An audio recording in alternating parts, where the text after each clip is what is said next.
जामेट्या भरम दिखा।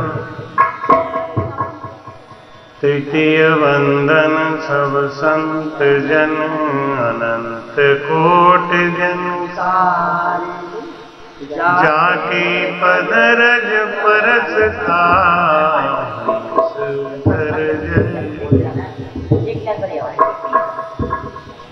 भक्ति भक्त भगवंत गुरु चतुर नाम बपुए। जिनके पद वंदन किया नाशक विघ्न अनेक। अनंत श्री दरियाव जी महाराज ने,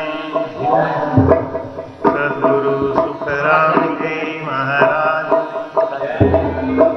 सदगुरु युक्तिराम जी महाराज ने, सदगुरु स्वामी श्री कुशालदास जी महाराज ने, संत श्री ज्ञानेश्वरी बाई जी महाराज ने, गुरुदेव आपके दिन दिन महाराज आपके दिन दिन, गुरुदेव आपके दिन दिन महाराज आपके दिन दिन। मैं जन्म जन्म का भटका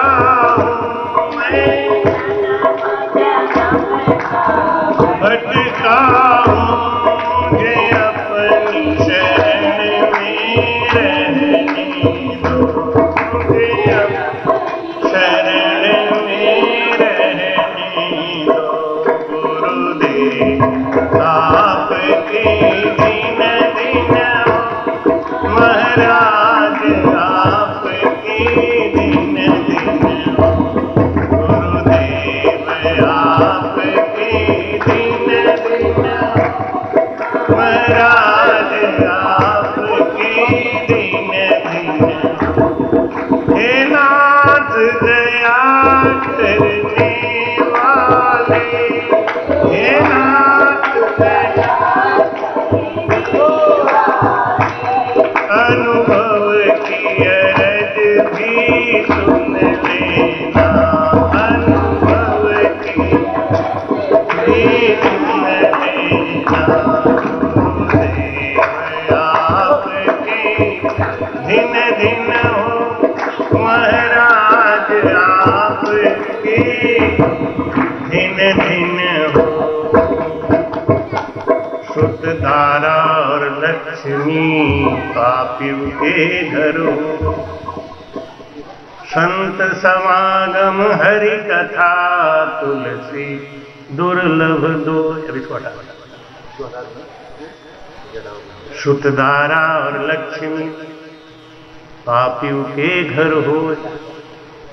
अभी 1 घंटे का सत्संग है, बस ध्यान से सत्संग को सुन। हमारा सत्संग ये ढोलक हारमोनियम वाला नहीं होता, सादा सरल और सार तो सही नहीं होता है, हवा में उड़ाने वाला नहीं, बात को पकड़ने वाला। शुद्ध धारा और लक्ष्मी पापियों के घर।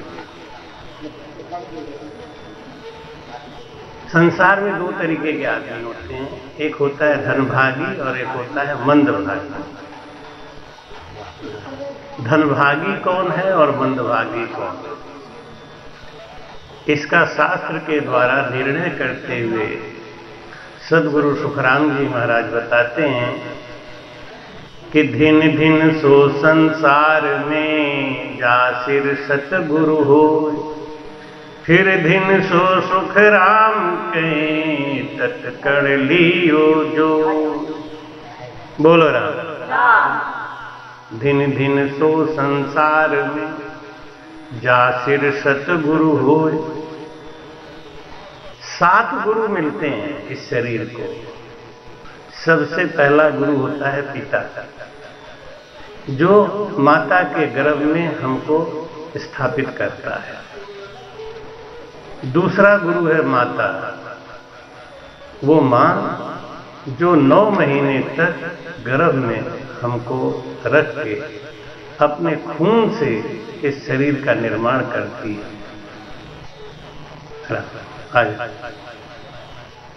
इस खून से सींच के शरीर को बनाया। ये शरीर हमको कहां मिला? माता के गर्भ। कैसे मिला?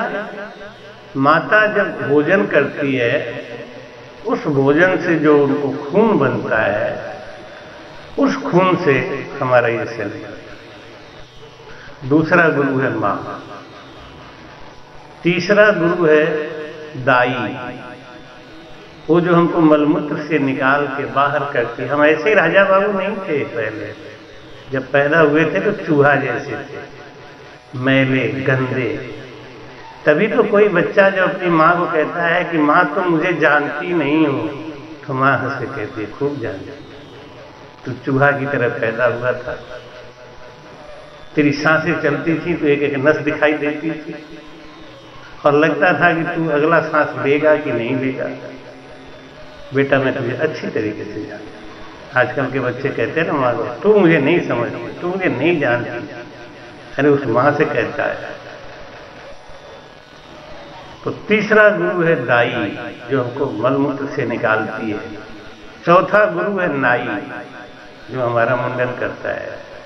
पांचवा गुरु है पंडित, जो हमारा नामकरण संस्कार करता है और घर में यज्ञ जप तप कराता है। छठा गुरु है वो कान फूंकने वाला गुरु, जो जप तप करनी योग में लगा देता है। लेकिन इन 6 गुरुओं से केवल शरीर का कल्याण होता है महाराज, आत्मा का कल्याण तो सतगुरु करता है। दिन दिन जो संसार में जा सिर्फ सतगुरु। जब तक सतगुरु नहीं मिले तो इन 6 गुरुओं के धारण करने से 84 नहीं कटते। शरीर को सुख मिलता है, 84 नहीं कटते। मरने के बाद ये जीव कहां जाएगा, हमको इसकी चिंता कोई करनी ही नहीं देता। जैसे मदारी है ना, वो अपने बंदर को नचाता है, कुदाता है, खिलाता है, सब कुछ करता है, लेकिन एक अकल सीखने नहीं देता और ना वो सीखने चाहता है। और अगर सीखना चाहे तो उसको डंडा मारता है। वो अकल क्या मालूम है? वो जंजीर जो उसके गले में पड़ी है ना, उसका अक्सी खोलने की कला वो बंदर को सीखने भी नहीं देता है। अगर बंदर यहाँ कभी हाथ लगा देना तो मदारी समझ जाता है कि ये आज तो हाथ लगाया है, कल ये कभी न कभी सीख जाएगा। तो उसके हाथ पे इतनी जोर से मारता है कि यहाँ पे हाथ लगाना ही भूल जाएगा। ऐसे वो मदारी यमराज है ना, वो हमको ना भजन करने देता है और ना भजन कराने वाले सदगुरु से मिलने देता है। और सदगुरु जब मिलते हैं तो हमको उनसे दूर भगा देता है। परमात्मा किसके पास जाते हैं? परमात्मा उसके पास जाते हैं जिसके घर में प्रेम होता है। बिना प्रेम के आदमी घर के दरवाजे, बिना प्रेम के कोई दरवाजे पे नहीं जाता। किसी के घर पे रोटी की कमी नहीं, किसी घर पे मान सम्मान की कमी नहीं, दरवाजे पर कोई जाता है बहुत प्रेम से। आज प्रेम की कमी हो गई है, इसलिए हम 10 आदमी को नहीं जोड़ पाते, नहीं बटोर पाते। पहले के जमाने में लोग कौड़ा जलाते थे ना, तो कौड़ा के पास 20 लोग बैठ जाते थे। आज सत्संग कराते हैं, उसमें भी 5 आदमी। क्यों? हमारे संस्कार बिगड़ गए, हमारे संस्कार बिगड़ गए। हर धर्म में संस्कार बचा हुआ है, सनातन धर्म में, हिंदू धर्म में संस्कार नष्ट हो गया और उसको नष्ट करने वाले और कोई नहीं, हम और हमारे बड़े बुजुर्ग ही। तुम्हारे कहते हैं कि दिन दिन सो संसार में जा सिर्फ सतगुरु हो। क्यों? गुरु तो बहुत मिल जाते हैं। लोग कहते हैं का हो गुरु, का हाल बा। आजकल बड़ा गुरुबाजी होता है। गुरु तो बहुत मिलते हैं लेकिन सतगुरु नहीं मिलते। कोई खरा वचन सुनाने वाला नहीं मिलता। जो मिलता है वो मीठा वचन सुना के हमको और भी कर्त में, अंधेरे में डाल देता है। तो महाराज कहते हैं कि जिनको सद्गुरु मिला है उनके जीवन में परिवर्तन आता है, उनके जीवन में परिवर्तन आता है। तो धनभागी वो है जिनके सद्गुरु है। शुद्ध धारा और लक्ष्मी पापियों के घर में। रावण के घर में किसी चीज की कमी नहीं थी, लेकिन एक कमी थी, वो सद्गुरु की कमी थी। उसको सद्गुरु नहीं मिले, उसको ज्ञान नहीं था, उसको भौतिक ज्ञान बहुत था, रासायनिक ज्ञान बहुत था, बहुत आगे था। वो चाहता तो पूरा समुद्र का पानी मीठा कर देता। केमिकल का इतना ज्ञान था, ज्ञाता था वो, केमिस्ट्री का इतना बड़ा ज्ञाता था, वो चाहता तो समुद्र के पानी को मीठा कर देता। इतना पराक्रमी रावण आज है क्या? क्यों नहीं है मालूम है? क्योंकि उसके अंदर 3 अवगुण थे। उसके अंदर 3 अवगुण थे। वो कामी था, वो लोभी था, और वो अहंकारी था। एक त्रिकूट पर्वत पे रावण का वास हुआ। कौन से पर्वत पे? त्रिकूट पर्वत पे रावण का वास था। 3 कूट, 3 अवगुण भयंकर, काम, क्रोध, अहंकार, लोभ। लोभ ही बहुत था। भगवान राम कहां रहे? चित्रकूट में। त्रिकूट में रावण और चित्रकूट में भगवान राम। दोनों में कितना अंतर है। क्यों चित्रकूट में राम क्यों रहते थे? क्योंकि उनको वशिष्ठ जैसा सद्गुरु मिला हुआ था। त्रिकूट में रावण क्यों रह रहा था? क्योंकि उसके पास कोई सद्गुरु नहीं था, इसीलिए वो नशा करता था, हिंसा करता था, झूठ बोलता था, दूसरों की चीज देख के असंतोष करता था, लोभ करता था, क्योंकि सद्गुरु नहीं थे। भगवान राम चित्रकूट में रहते थे। जिनके मन में, कूट माने होता है स्थित होना, जिनका चित्त स्थित है, जिसका मन स्थित है, जिसके अंदर लोभ नहीं है, जिसके अंदर दया है, जिसके अंदर संतोष है, इतना पाप करने के बाद में भी भगवान राम ने आखिरी दम तक रावण से कहा कि मैं अभी भी तुम्हें छोड़ सकता हूं, लेकिन जाको प्रभु दारुण दुख दीना, ताकि मति पहले ही हर दीना। पापी का जो लोभी मन होता है ना, वो शांत नहीं होता। तो मैं कहते दिन दिन सो संसार में, संसार में वो धनभागी है। मैं कहते मांग मांग के टुकड़ा खावे, इंद्रासन सो मोटो है, राम भजन को जानत नाई, ताको दर्शन खोटो है। मांग मांग के टुकड़ा खावे, इंद्रासन से मोटो, राम भजन को जानत नाई, जाको दर्शन खोटो है। उसका दर्शन करने से भी पाप लगता है। किसका? जो राम भजन को जानत। मांग मांग के टुकड़ा खावे।